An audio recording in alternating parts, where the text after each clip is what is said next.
पाकिस्तान में एक खेल तेजी से तूल पकड़ता जा रहा है जिसको आपने हर दूसरे बच्चे के हाथ में देखा होगा और बच्चे ये नहीं जानते कि किस तरीके का ये खूनी और मौत वाला जो है खेल ये खेल रहे हैं कि इस पे पाबंदी लगनी चाहिए और चाहिए। अगर ब्रिटिश में, अगर बरतानिया में, अगर यूरोप में, अमेरिका जैसे ममालिक में इस चीज पे बैन लग गया तो आप खुद सोचें कि ये खेल कितना खतरनाक है। इन क्रैकर्स के ऊपर बैन लगा दिया गया था। जिस भी कंपनी ने, किसी भी बनाने वाले ने इस प्रोडक्ट को बनाया उसको बहुत तगड़ा फाइन देना पड़ेगा, उसको जेल भी जाना पड़ेगा। पिछले 45 साल से ये क्रैकर्स जो हैं ये बरतानिया में, अमेरिका में जो है ये बिल्कुल बैन है। हर दूसरा बंदा जो है इन क्रैकर्स से तंग है। इनके टिक टिक टिक टिक हर दूसरी गली में ये हो रहा होता है। नाज़रीन, पाकिस्तान में एक खेल तेजी से तूल पकड़ता जा रहा है जिसका नाम क्रैकर्स है, जिसको आपने हर दूसरे बच्चे के हाथ में देखा होगा कि एक रस्सी सी, डोरी सी होती है, उसके अंदर एक उंगली डालने वाला छल्ला होता है और बीच नीचे उसके दो बाउल्स लटके होते हैं और बच्चे उसको ऐसे ऐसे शुरू करते हैं खेलना और वो इतना तेज चलना शुरू हो जाता है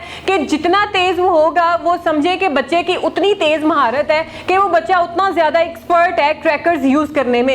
अब ये क्रैकर्स तो जनाब पाकिस्तान में आ गए हैं। ये एक सजा है, ये एक आफत है जो पाकिस्तान में किस तरीके से लॉन्च कर दी गई है। आप ये नहीं जानते कि ये कितने खतरनाक हो सकते हैं। इससे जानी नुकसान हो सकता है, इससे ऐसे और भी नुकसान हो सकते हैं जो आपने कभी सोचे समझे भी नहीं होंगे। नाज़रीन, सबसे पहले तो मैं आपको ये बताऊं कि इन क्रैकर्स के ऊपर यूरोप में, अमेरिका में यानी कि ब्रिटिश में, इन सब कंट्रीज में जो है बैन लग चुका है। 1974 में इन क्रैकर्स के ऊपर बैन लगा दिया गया था और उन्होंने कहा था कि जिस भी कंपनी ने, जिस भी किसी आदमी ने या किसी भी बनाने वाले ने इस प्रोडक्ट को बनाया उसको बहुत तगड़ा फाइन देना पड़ेगा, उसको जेल भी जाना पड़ेगा। यानी कि पिछले 45 साल से ये क्रैकर्स जो हैं ये बरतानिया में, अमेरिका में जो है ये बिल्कुल बैन है। अब बैन यहाँ पे क्यों है? क्योंकि ये एक जानलेवा खेल है, ये इंसानी मौत भी हो सकती है इसके साथ और जब बच्चे इसके साथ खेल रहे होते हैं इसके बहुत ज्यादा नुकसानात भी होते हैं। अब इसके नुकसानात क्या हो सकते हैं? इसके 3 नाम दिए गए हैं जिसको आप यूं कहें कि ब्रोकन बोन्स, ब्लैक आइज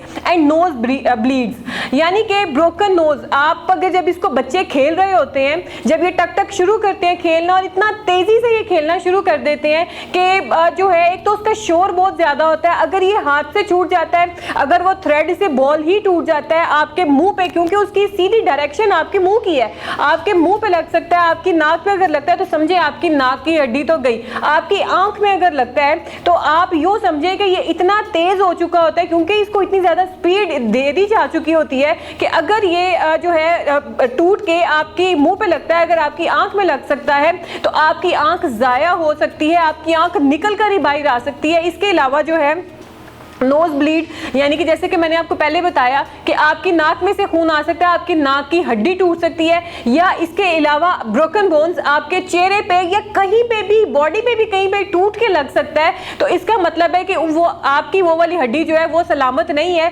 क्योंकि जब बच्चे इसको स्लो मोमेंटम में शुरू करते हैं और खेलते खेलते ये इतना तेज हो जाता है, इतना तेज हो जाता है, बिल्कुल आप यूं समझे कि मोटरवे की स्पीड भी क्या स्पीड है जितनी ये क्रैकर्स जो है ये स्पीड पकड़ लेते हैं। और जब बाहर के ममालिक ने ये देखा कि इस तरीके से बच्चे जो हैं हर गली मोहल्ले में, हर दूसरे बच्चे के पास इस तरीके से ये एक मौत का खेल है, तो उन्होंने वहां पे इसको टोटली बैन कर दिया और 5 साल लगे वहां पे क्रैकर्स को जो है वहां खत्म करने में। अब जनाब ये तूफान, अब ये मौत का खेल जो है पाकिस्तान में आ चुका है। और पाकिस्तान में कैसे आया है?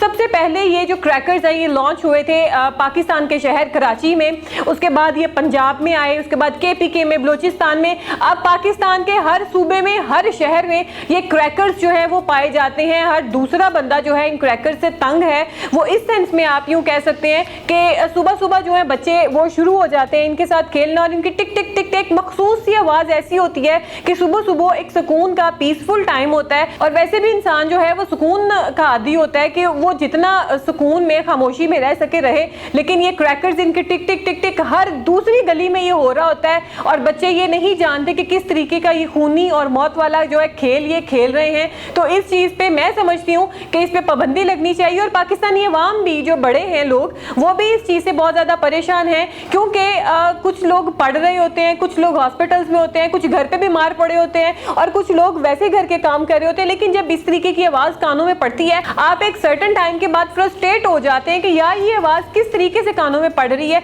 एक तो इसकी आवाज़ का बहुत ज़्यादा जो है ना ये नॉइस पोल्यूशन बहुत ज़्यादा फैला रहा है। दूसरा ये है कि ये क्रैकर्स जो है किसी भी खतरे से कम नहीं है। हर दूसरे बच्चे के हाथ में ये क्रैकर्स आप देख सकते हैं कि किस तरीके से बड़े चाव के साथ और बहुत मैं कहती हूँ कि फन्ने खा बन के ये क्रैकर्स के साथ खेल रहे होते हैं और एक मजमा सा लगा होता है कि जो जितना तेज जिसका क्रैकर चलेगा वो उतना ज़्यादा फास्ट है, वो उतना ज़्यादा इस जो है इस खेल में आगे है, उसको उतनी ज़्यादा उसके ऊपर ग्रिप है। तो ये चीज़ नहीं होनी चाहिए। अगर ब्रिटिश में, अगर बरतानिया में, अगर यूरोप में, अमेरिका जैसे ममालिक में इस चीज़ पे बैन लग गया तो आप खुद सोचें कि ये खेल कितना खतरनाक है। हमारे मुल्क पाकिस्तान में भी इस क्रैकर्स के ऊपर जो है वो बैन लगना चाहिए, क्योंकि ये टूट के ये किसी भी तरीके से अगर आपको लग जाता है तो ये किसी भी खतरे से खाली नहीं है। तो अपनी और अपनी सेहत का और अपने चाहने वालों का ख्याल रखें और क्रैकर से दूर रहें।